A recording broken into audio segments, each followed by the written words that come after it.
Assalamualaikum warahmatullahi wabarakatuh. Alhamdulillah, bersyukur kehadirat Allah. Salawat dan salam kepada Rasulullah Muhammad sallallahu alaihi wasallam. Allahumma shalli ala sayyidina Muhammad wa ala ali sayyidina Muhammad. Assalamualaikum ya Rasulullah.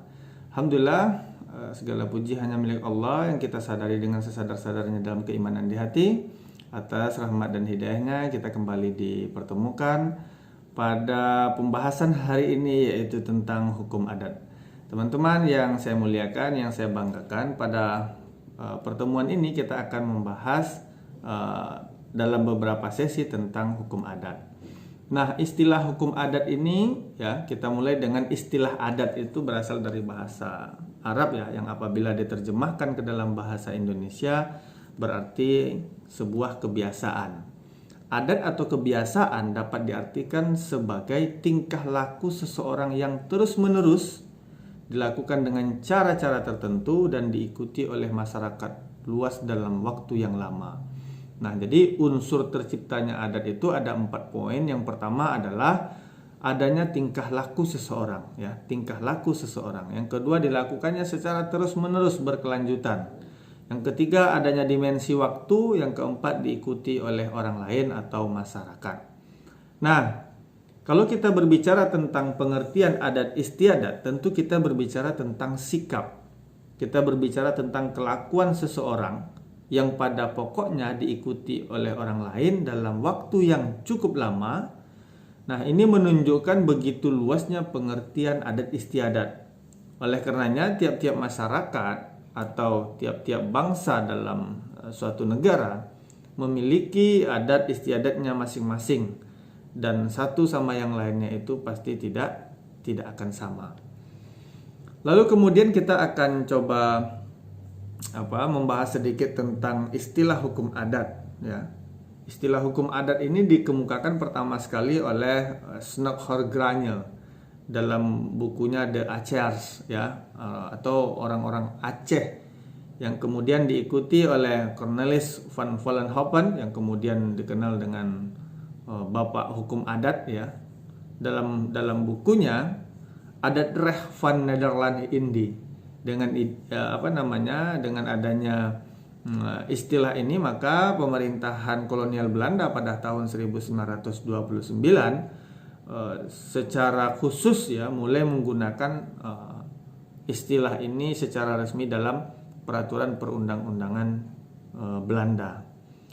Nah, lalu kemudian istilah hukum adat ini sebenarnya tidak dikenal di dalam masyarakat. Sebenarnya masyarakat itu hanya mengenal istilah adat atau kebiasaan, atau adat reh ini diterjemahkan menjadi hukum adat, tentu kemudian dapat dialihkan menjadi hukum kebiasaan. Nah, kalau kita membaca pengertian hukum adat menurut para ahli ini banyak ya. Terhar mengemukakan tentang definisi hukum adat, kemudian Joyo Di Guno, Van Vollenhoven juga mendefinisikan tentang adat.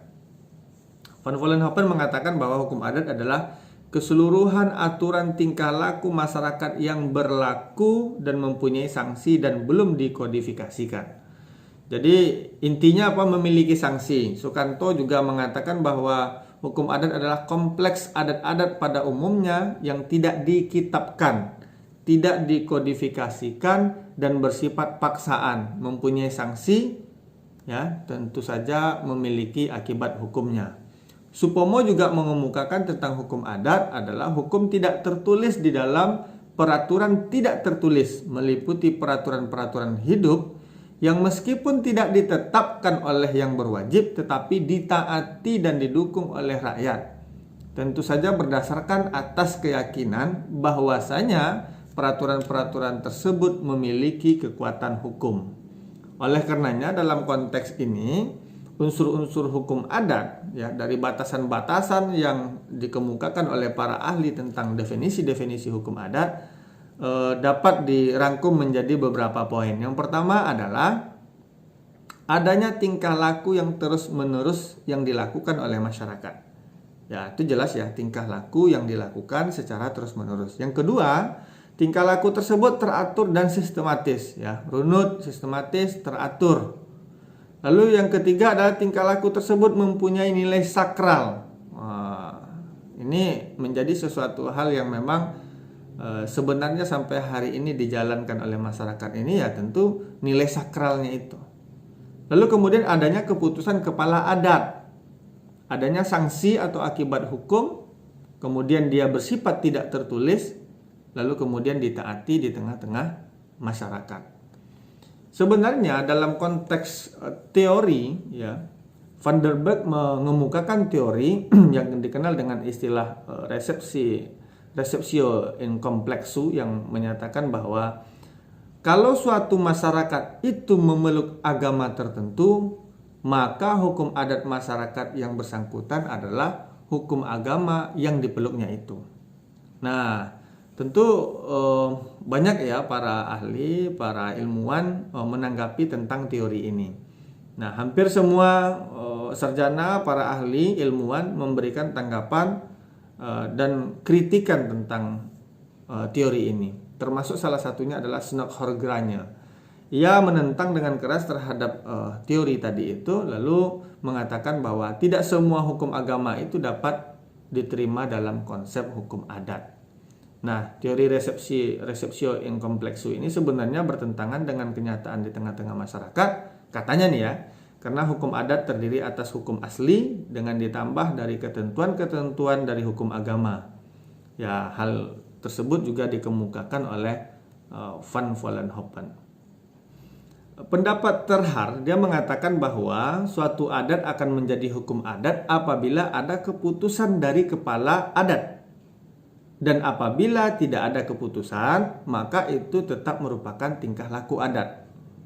Nah, Van Vollenhoven juga menyatakan tentang suatu kebiasaan atau adat akan menjadi hukum adat apabila kebiasaan itu diberikan sanksi. Van Dijk di kesempatan yang berbeda juga mengemukakan perbedaan antara hukum adat dan adat terletak pada sumber dan bentuknya. Hukum adat bersumber dari alat-alat perlengkapan masyarakat dan dia bersifat tidak tertulis. Meskipun di dalam hal yang lain juga ada yang tertulis katanya, sedangkan adat bersumber dari masyarakat sendiri dan bersifat tidak tertulis. Nah, terhadap perbedaan adat dan hukum adat yang dikemukakan oleh para ahli itu terdapat beberapa hal. Yang pertama yaitu adanya keputusan dari penguasa masyarakat dan mereka yang berpengaruh di dalam masyarakat. Jadi ada kepala adatnya ya, atau kepala sukunya tentang ini. Yang kedua, bahwa putusan-putusan kepala adat atau kepala suku mempunyai jangka waktu panjang dan harus dianggap berlaku juga di kemudian hari terhadap suatu peristiwa yang sama. Kemudian dalam hal yang lain, rumusan hak-hak dan kewajiban dari pihak-pihak yang masih hidup, dan apabila satu pihak sudah meninggal dunia, misalnya nenek moyangnya, maka hanya putusan yang merumuskan mengenai kewajiban saja yang bersifat keagamaan. Jadi rumusan tentang hak dan kewajiban. Yang terakhir adanya sanksi atau imbalan. Putusan dari pihak yang berkuasa harus dikuatkan dengan sanksi atau suatu imbalan yang merupakan sanksi jasmani ataupun sanksi rohani berupa rasa takut ya, apalagi rasa malu, rasa benci dan lain sebagainya. Sehingga adat atau kebiasaan mencakup aspek yang sangat luas, sedangkan hukum adat hanya sebagian kecil yang telah diputuskan untuk menjadi hukum adat. Tentu saja hukum adat ini mempunyai nilai-nilai yang dianggap sakral atau suci, sehingga bisa kita pahami bahwa adat dianggap juga tidak mempunyai nilai atau biasa saja. Itu dalam berbagai perspektif. Saya kira itu berkaitan dengan perbedaan antara adat dan hukum adat. Assalamualaikum warahmatullahi wabarakatuh.